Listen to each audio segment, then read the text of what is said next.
Bapak, Ibu, Saudara-saudariku yang terkasih dalam Tuhan kita Yesus Kristus, selamat pagi. Selamat berjumpa kembali dalam permenungan kita pada hari ini, Sabtu 6 Maret 2021, yang adalah pekan kedua masa Prapaskah.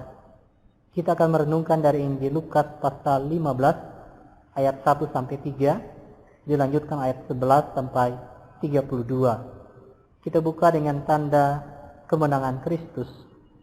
Dalam nama Bapa dan Putra dan Roh Kudus. Amin. Para pemungut cukai dan orang-orang berdosa biasa datang kepada Yesus untuk mendengarkan Dia.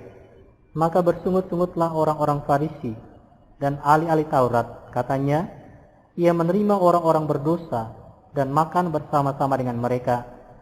Maka Yesus menyampaikan perumpamaan ini kepada mereka. Ada seorang mempunyai 2 anak laki-laki. Kata yang bungsu kepada ayahnya, "Bapa, berikanlah kepadaku bagian harta milik kita yang menjadi hakku." Lalu ayahnya membagi-bagikan harta kekayaan itu di antara mereka. Beberapa hari kemudian anak bungsu itu menjual seluruh bagiannya itu, lalu pergi ke negeri yang jauh. Di sana ia memboroskan harta miliknya itu dengan hidup berfoya-foya. Setelah dihabiskan harta miliknya, timbullah bencana kelaparan di negeri itu, dan ia pun mulai melarat. Lalu ia pergi dan bekerja pada seorang majikan di negeri itu. Orang itu menyuruhnya ke ladang untuk menjaga babi. Lalu ia ingin mengisi perutnya dengan ampas yang menjadi makanan babi itu, tetapi tidak seorang pun yang memberikannya kepadanya. Lalu ia menyadari keadaannya, katanya, "Betapa banyak orang upahan Bapakku yang berlimpah-limpah makanannya, tetapi aku di sini mati kelaparan. Aku akan bangkit dan pergi kepada Bapakku dan berkata kepadanya, Bapa, aku telah berdosa terhadap surga dan terhadap Bapa. Aku tidak layak lagi disebut anak Bapa. Jadikanlah aku sebagai salah seorang upahan Bapa." Maka bangkitlah ia dan pergi kepada bapanya. Ketika ia masih jauh, ayahnya telah melihat dia, lalu tergeraklah hatinya oleh belas kasihan. Ayah itu berlari mendapatkan dia, lalu merangkul dan mencium dia. Kata anak itu kepadanya, "Bapa, aku telah berdosa terhadap surga dan terhadap Bapa, aku tidak layak lagi disebut anak Bapa." Tetapi ayah itu berkata kepada hamba-hambanya, "Lekaslah bawa kemari jubah yang terbaik, dan pakaikanlah kepadanya, kenakanlah cincin pada jarinya, dan sepatu pada kakinya, dan ambillah anak lembu tambun itu, sembelihlah dia, dan marilah kita makan dan bersukacita. Sebab anakku ini telah mati dan menjadi hidup kembali, ia telah hilang dan didapat kembali." Maka mulailah mereka bersukaria, tetapi anaknya yang sulung, yang sedang berada di ladang, ketika ia pulang dan dekat ke rumah, ia mendengar bunyi seruling dan nyanyian tari-tarian. Lalu ia memanggil salah seorang hamba dan bertanya kepadanya apa arti semua itu. Jawab hamba itu, "Adikmu telah kembali, dan ayahmu telah menyembelih anak lembu tambun, karena ia mendapatkan kembali anak itu dengan selamat." Maka marahlah anak sulung itu dan ia tidak mau masuk. Lalu ayahnya keluar dan berbicara dengan dia. Tetapi ia menjawab ayahnya, katanya, "Telah bertahun-tahun aku melayani Bapa dan belum pernah aku melanggar perintah Bapa. Tetapi kepadaku belum pernah Bapa memberikan seekor anak kambing pun untuk bersukacita dengan sahabat-sahabatku. Tetapi baru saja datang anak Bapa yang telah memboroskan harta kekayaan Bapa bersama dengan pelacur-pelacur. Maka Bapa menyembelih anak lembu tambun itu untuk dia." Kata ayahnya kepadanya, "Anakku, engkau selalu bersama-sama dengan aku, dan segala kepunyaanku adalah kepunyaanmu. Kita patut bersukacita dan bergembira, karena adikmu telah mati dan menjadi hidup kembali, ia telah hilang dan didapat kembali." Demikianlah Injil Tuhan. Terpujilah Kristus.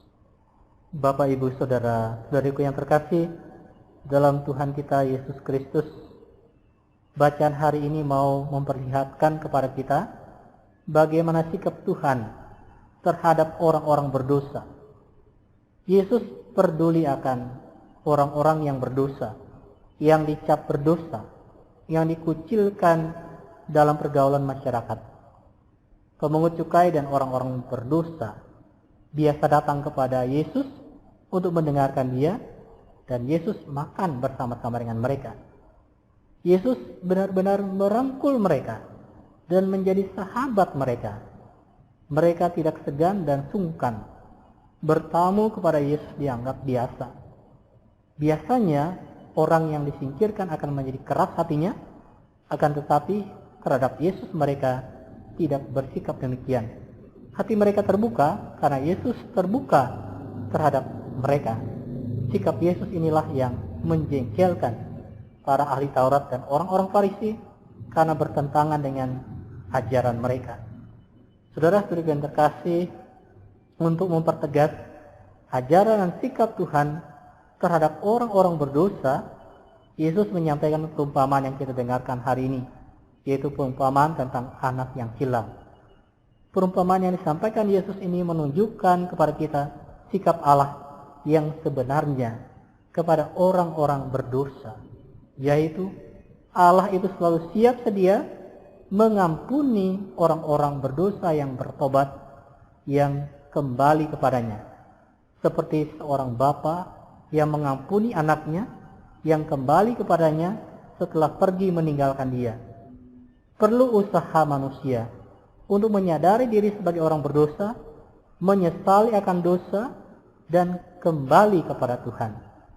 Seperti anak yang hilang dalam perumpamaan tadi. Setelah ia hidup berfoya-foya dan mulai melarat dan menderita, ia mulai menyadari keadaannya, keberdosaannya, dan ia teringat akan bapaknya, dan dia berniat untuk kembali kepada bapaknya. Sikap bapa adalah melupakan kesalahan manusia, tidak mengingat-ingat pelanggaran manusia, dan tidak menghakimi manusia karena kesalahannya. Saudara-saudari yang terkasih, orang yang berdosa itu perlu didekati, bukan dijauhi. Tuhan menghendaki supaya kita memberikan perhatian kepada mereka, seperti menasehati mereka, mengajak mereka kembali kepada Tuhan, dan mendoakan mereka. Untuk itu kita diajak pertama-tama bertobat, berarti menyadari, menyesali, dan kembali kepada Tuhan, dan tidak berdosa lagi. Karena Tuhan Maha Rahim dan Maha Pengampun. Kemudian kita diajak untuk membantu dan memberikan perhatian kepada orang-orang di sekitar kita yang kita jumpai, mengingatkan dan mengajak, dan terutama mendoakan mereka yang telah menyimpang dari jalan Tuhan. Tuhan memberkati kita sekalian. Amin. Dalam nama Bapa dan Putra dan Roh Kudus. Amin.